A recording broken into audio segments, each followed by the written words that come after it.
तो फ्रेंड अस्सलाम वालेकुम, कैसे हैं आप सब। उम्मीद करती हूँ आप बहुत अच्छे होंगे, खुश होंगे। हम भी बहुत अच्छे हैं अल्हम्दुलिल्लाह। Welcome to my new vlog. और ये सुबह का टाइम है, तो इसके बच्चे भी जा चुके हैं। सानिया तो घर पे ही थी, तो उसके तो एग्ज़ाम चल रहे हैं ना, बीच बीच में छुट्टियाँ हैं, तो वो घर पे ही थी। और इसके पापा और रियान स्कूल चले गए हैं, मतलब इसके पापा ड्यूटी चले गए हैं और रियान स्कूल चला गया है।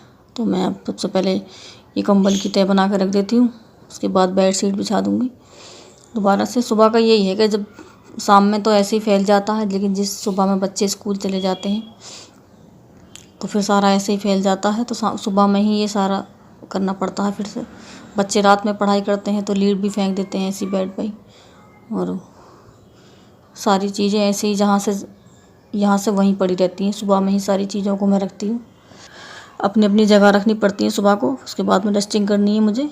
डस्टिंग करने के बाद मैं बिछाऊंगी बेड शीट, जैसे झाड़ के इसी बेड शीट को मैं बिछा दूंगी।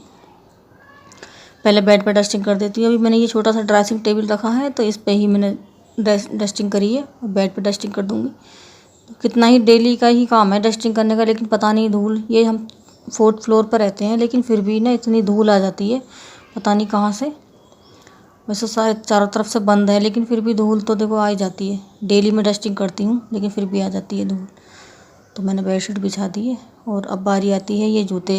शादी में गए थे ना उस दिन हम, तो ये जूते और मैंने अपनी सैंडल वगैरह ऐसे ही रख दी थी, तो मैंने सोचा इन्हें भी साफ़ करके रख देती, क्योंकि जब कहीं जाना होता है तो इतना टाइम नहीं होता जाने के कि फटाफट से हम निकाल के और तुरंत पहन के तो भी चले जाएंगे। इतना टाइम नहीं होता बाद में कि निकालो साफ़ करो। जब भी कहीं जाना होता तो जल्दी जल्दी में ही फिर बच्चे करते हैं कि ये मेरे जूते गंदे हैं, ये है वो है, तो मैं साफ़ करके ही रख दूँगी डब्बों में। तो ये सानिया रियान के दोनों के जूते मैंने साफ़ कर दिए हैं। अब मैं भी अपनी सैंडल पे कपड़ा मार के मैं भी डब्बे में रख दूँगी। तो मैंने ये डब्बे में रख दिए हैं। इसके बाद मैं झाड़ू लगाऊंगी पूरे घर में अच्छे से। झाड़ू लगाने के बाद में और पूरे घर, फिर उसके बाद लगाऊंगी पोछा और किचन। उसके बाद में मैं बर्तन धोऊंगी किचन में बर्तन पड़े हुए हैं। बर्तन वगैरह धोने के बाद में पहले मैं झाड़ू पोछा कर दूंगी पूरे में, उसके बाद में आराम से किचन में मैं किचन मैंने वैसे साफ़ कर दी, खाली बर्तन रह गए हैं। मैं बर्तन करूँगी बाद में साफ़ में। पहले झाड़ू लगा देती हूँ, पोछा लगा लेती हूँ, और उसके बाद में नहा के फिर मैं पढ़ूँगी। पहले कुरान शरीफ पढ़ूँगी, नमाज़ पढ़ूँगी, कुरान शरीफ पढ़ूँगी, क्योंकि सुबह में ना जल्दी जल्दी कुरान शरीफ पढ़ा नहीं जाता, क्योंकि सुबह ही सुबह बच्चे स्कूल जाते हैं, उनका भी, इसके पापा का भी लंच वगैरह बनाना, बहुत सारे काम सुबह में हो जाते हैं, तो कुरान शरीफ नहीं पढ़ा जाता है। तो मैं क्या करूँगी, अभी मैं नहा के पहले नमाज़ पढ़ूँगी, उसके बाद कुरान शरीफ पढ़ने के बाद में फिर मैं ना मलाई जमाई थी मैंने रात को, तो मैं वो मलाई भी चलाऊँगी, और कपड़े प्रेस करे थे वो भी मैं रखूँगी। तो देखिए झाड़ू मैंने लगा दी है। अब बारी आती है कपड़ों की। जो मैंने रात कपड़े प्रेस करे थे, तो मैं ये इसके पापा के, बच्चों के, और अपने, मेरे तो इनमें है नहीं, शायद बच्चों के और इनके पापा के ही। तो बस मैं इसके पापा कपड़े बस मैं बेड में रख देती हूँ, क्योंकि इसके पापा के ना बहुत सारे कपड़े हैं, तो आते नहीं हैं शेप में मेरे और बच्चों के होते हैं, और थोड़े बहुत जो डेली यूज़ के होते हैं इनके भी हो जाते हैं, लेकिन ज़्यादातर कपड़े होते हैं ना वो मैं बेड में ही रख देती हूँ उनके कपड़े।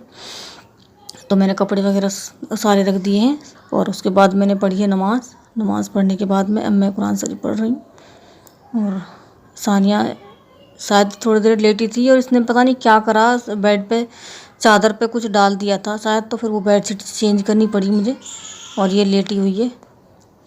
तो अब मैं कुरान शरीफ पढ़ने के बाद में चलाऊँगी मलाई। तो मैंने रात में ही ना, घी ख़त्म हो रहा था, क्योंकि बाहर का घी मुझे बहुत टाइम हो गया, मैं बाहर का घी नहीं खाते, बच्चे भी नहीं खाते। अगर मैं ले भी आती हूँ तो अच्छा नहीं लगता, क्योंकि बहुत टाइम से हम घर का ही घी खाते हैं, मलाई का ही। बच्चे मलाई भी नहीं पीते हैं, उल्टी करते हैं। मलाई जा जाती है ना दूध में, तो उल्टी कर देते हैं, तो मैं मलाई निकाल लेती हूँ। मतलब घी खाओ या मलाई खाओ एक ही बात है। तो घी भी ख़त्म हो रहा था, थोड़ा सा ही बचा था, तो मैंने कहा चलो आज मैं मलाई भी जमा देती हूँ। मैंने रात में मलाई जमा दी थी, तो मैं अब उसी का घी निकाल रही हूँ। अच्छे से अगर जमा देते हैं ना रात को अच्छे से, तो हल्का हल्का सा, सर्दियों में तो ज़्यादा गर्म करना पड़ता है, लेकिन गर्मियों में हल्का सा ही इसे निवाया करके रख दो, दही डाल के, छाछ जो भी हो, तो अच्छे से जम जाती है और जल्दी से घी निकल आता है। तो देखिए अब गर्मी है ना, तो ये थोड़ा सा घी ऐसा हो रहा है जैसे तैसा गया है, तो मैं इसे फ्रिज में रख दूँगी ठंडा होने के लिए। उसके बाद में छाया अलग हो जाएगी, और घी ये लोनी अलग हो जाएगी, छाछ और लोनी अलग अलग हो जाएंगी। तो फिर मैं इसे निकाल के इसी ताने के लिए रख दूँगी। तो अब बारी आती है साग की। मैं रात ना बाज़ार सब्ज़ी लेने गई थी तो मुझे बहुत अच्छा लगा था, हरा हरा पालक और ये मेथी और बथुआ, तीन चीज़। सरसों तो अब है नहीं, तो मैं तीन चीज़ में मुझे साग, मुझे और सानिया को साग बहुत अच्छा लगता है। रियान तो कम खाता है, इसके पापा भी खा लेते हैं। तो बस मैंने एक बार सोचा ले लूँ, एक बार सोचा नहीं लूँ, फिर मैंने ले ही लिया। का साग का तो सीज़न चला ही गया, लेकिन एक बार और बना लेती हूँ। तो मैं यहाँ साग साफ़ कर रही हूँ और मैं इसको इतनी देर से बोल रही थी कि फ़ोन चार्ज नहीं है, फ़ोन चार्ज नहीं है, तो फ़ोन लगा दो चार्जिंग से। तो ये अब फ़ोन चार्जिंग से लगा रहा है रियान, और मैं कर रही हूँ साग साफ़। और इसे मैं अच्छे से साफ़ करके और धो के रख दूँगी, ताकि इसका जो बिना काटे ही पहले धो दूँगी मैं इसे, ताकि इसका पानी फिर अच्छे से साफ़ हो जाए, सूख जाए, तो उसके बाद ही मैं साग को काटूँ। और फिर साग बनाएंगे। और साग की रेसिपी मैं शेयर नहीं करूँगी, क्योंकि जो ना हमारे पास सिर्फ 3 फ़ोन है। एक इसके पापा ले जाते हैं, और शाम में ना बच्चे पढ़ाई करते हैं दोनों। सानिया के तो एग्ज़ाम चल रहे हैं, आपको पता ही है, और रियान के भी एग्ज़ाम आने वाले हैं। तो 11 तारीख से इसके भी एग्ज़ाम है। तो दोनों एक फ़ोन ये ले लेते हैं, और अपना फ़ोन इसके पापा ले जाते हैं। तो मैं ये शाम का जो साग बनाने का जो वो सूट नहीं कर पाऊँगी मैं, इसलिए आपको अभी बता देती हूँ। साग तो सिंपल तरीके से ही बनता है, बस मैं इसे कट करके उबालने के लिए रख दूँगी। थोड़ा सा 1 गिलास पानी डाल के कुकर में और गलने के लिए रख दूँगी। और बस आलन लगाना है इसमें, हरी मिर्च और लहसुन, और तुम्हारे वो डालूँगी मैं नमक। 3 चीज़ ही मैं पीसूँगी, और उसमें मक्का के आटे के साथ में आलन लगा दूँगी। और बाद में हींग से और सूखी लाल मिर्च होती हैं साबुत वाली, और लहसुन, तीनों चीज़ से मैं तड़का लगा देंगी। और जो मैंने मलाई चलाई थी ना अभी, वो बहुत अच्छी छाछ निकली उसमें से, तो वो साग के साथ चाय बहुत अच्छी लगती है। तो बस वो साग के साथ हम चाय ले लेंगे। और ये साग मेरा देखो, बातें करते करते साग मेरा साफ़ हो गया। मैं इसे धो के टोकरी में रख दूँगी, ताकि इसका पानी थोड़ी देर में 1-2 घंटे में निकल जाएगा, सूख जाएगा इसका पानी। मुझे साग तो मुझे शाम में ही बनाना है। तो बस मैंने साग धो के रख दिया है, और थोड़ी देर के लिए मैं भी आराम कर लूँगी। आराम क्या, मेरा तो सिलाई का काम है, थोड़ा बहुत सिलाई वगैरह कुछ काम होगा तो मैं वो कर लूँगी। और उसके बाद मैं शाम में ही से साग को काट कर बनाऊँगी।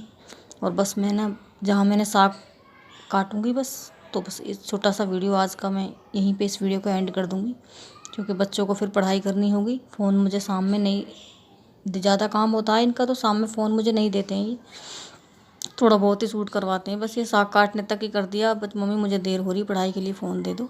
तो बस मैंने साग ही काट रही हूँ मैं। अब शाम का टाइम है, ये चाय वगैरह पीने के बाद मैं साग काटने लगी हूँ। फिर इसमें साग में बनने को रख दूँगी।